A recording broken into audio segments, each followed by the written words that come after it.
Doctor Shafiqur রহমানের সাথে মাননীয় উপদেষ্টা প্রফেসর ডক্টর ইউনূস এবং তার সাথে উপদেষ্টাবৃন্দ মাননীয় প্রধান উপদেষ্টা ডক্টর ইউনূস এবং তার সহকর্মী অন্যান্য উপদেষ্টা আরও 3 জন ছিলেন এবং জামায়াত ইসলামীর পক্ষ থেকে আমরা এখানে গিয়েছিলাম আমির জামাতের নেতৃত্বে জনাব সাইফুল আলম খান মিলন, জামায়াত ইসলামী কেন্দ্রীয় নির্বাহী পরিষদ সদস্য হামিদুর রহমান আজাদ, আমি জামায়াতের কেন্দ্রীয় সহকারী সেক্রেটারি জেনারেল এবং সহকারী সেক্রেটারি মৌলানা আব্দুল হালিম। আমাদের এই একটি ফলপ্রসূ আলোচনা এখানে হয়েছে।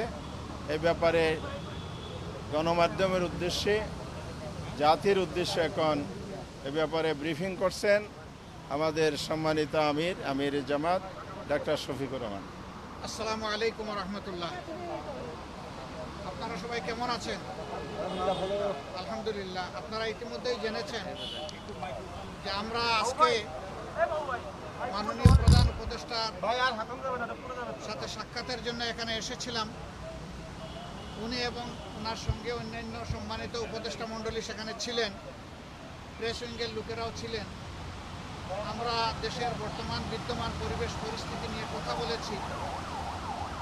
আগামীতে দেশ কিভাবে শান্তি শৃঙ্খলার সাথে থেকে একটা কার্যকর নির্বাচনের দিকে আগাতে পারে সেই বিষয়গুলো নিয়ে আলোচনা হয়েছে এবং দেশ আমাদের সবার, জাতি ধর্ম দলমত নির্বিশেষে সবাই মিলেমিশে জাতীয় ঐক্য কীভাবে আরও সিমেন্টেড করা যায়, প্রশাসনে আরও কীভাবে ঢুকিয়ে আনা যায়, এই সমস্ত বিষয় নিয়ে আলোচনা হয়েছে।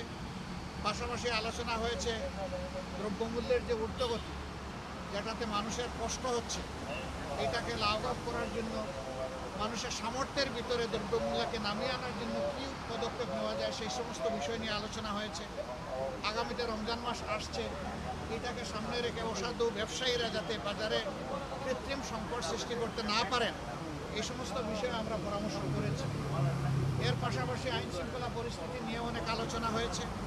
দেশে সম্প্রতি ঘটে যাওয়া কিছু বিষয় নিয়ে আলোচনা হয়েছে। এই সকল আলোচনায় আমরা একমত হয়েছি যে দেশবাসীকে সাথে নিয়েই দেশকে সামনের দিকে এগিয়ে নেওয়ার চেষ্টা করতে হবে।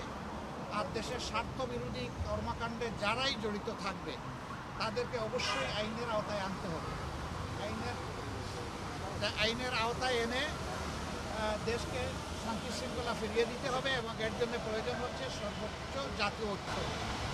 দল মত ধর্ম ভিন্নতা থাকবে, এটা খুব স্বাভাবিক, কিন্তু জাতীয় স্বার্থের জায়গাগুলোকে আমরা যেন সবাই একমত থাকতে পারি, ঐক্যবদ্ধ থাকতে পারি। আপনাদের মাধ্যমে আমরা সেই আহ্বান জানাই, আমরা সেখানে ওইটা তুলে ধরেছি। তো এই ছিল মোটামুটি আজকের আলোচনার বিষয়বস্তু। আমরা এখন বিদায় নিতে চাই। আপনাদের একান্ত জরুরি কোনো প্রশ্ন থাকলে করবেন, আদারওয়াইজ আমাদেরকে ছুটি দিলে খুশি হবে।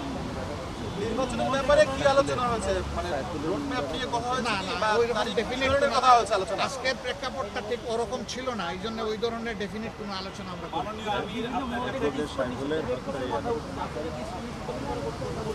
জি, আমরা শুধু ইসকন না, আমরা বলেছি জাতীয় স্বার্থের বিরুদ্ধে যারাই যাবে তাদের ব্যাপারে পদক্ষেপ নেবে। মাননীয় আমির গতকাল বিএনপির একটি প্রতিনিধি দল প্রধান উপদেষ্টার সাথে দেখা করে দেশের সাম্প্রতিক পরিস্থিতিতে উদ্বেগ প্রকাশ করেছেন। জামাতের পক্ষ থেকে কি এরকম কোনো উদ্বেগের কথা বলা হয়েছে কিনা? আর দ্বিতীয় কথা হলো যে বিএনপির পক্ষ থেকে সকল দলকে নিয়ে একটা জাতীয় ঐক্যের কথা বলা হয়েছে এবং বিএনপি বলেছে নির্বাচনের একটা রোড ম্যাপ। এই তিনটা কি আপনারা বলেছেন? না, জাতীয় ঐক্যের কথা তো অবভিয়াসলি এসেছে এবং আমাদের উদ্বেগ নিয়েই তো আমরা আলোচনা এখানে বসেছি। সেই উদ্বেগ ওই অর্থে নয় যে হায় হায় দেশ হলে খুল্লায় গেল, বিষয় তা না। বিষয় হচ্ছে আমাদের দেশের শান্তি শৃঙ্খলা কারা ধ্বংস করতে চায় তাদেরকে চিহ্নিত করতে হবে এবং ঐক্যবদ্ধভাবে এটার মোকাবিলা করতে হবে জাতীয় হিসেবে। যে আর কিছু নির্বাচন নিয়ে আপনাদের না, আমি বলেছি, অলরেডি বলেছি, একেবারে একমত, এখানে কোনো দ্বিমত নাই। জাতীয় ঐক্য অবশ্যই থাকতে হবে। নির্বাচন নিয়ে জামাতের বক্তব্যটা কি আসলে?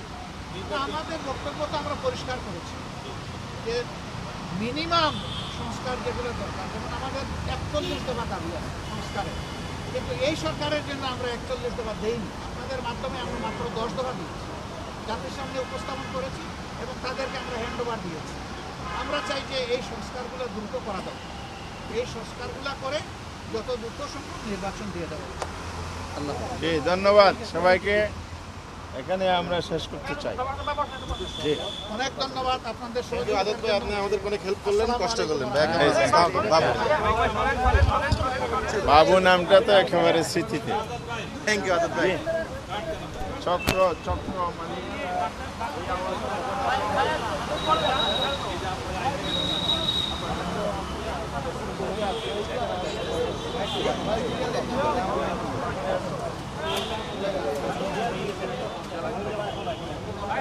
আপনারা দিছিলেন কই? ভাই মাইক্রোফোন কার ছিল এটা?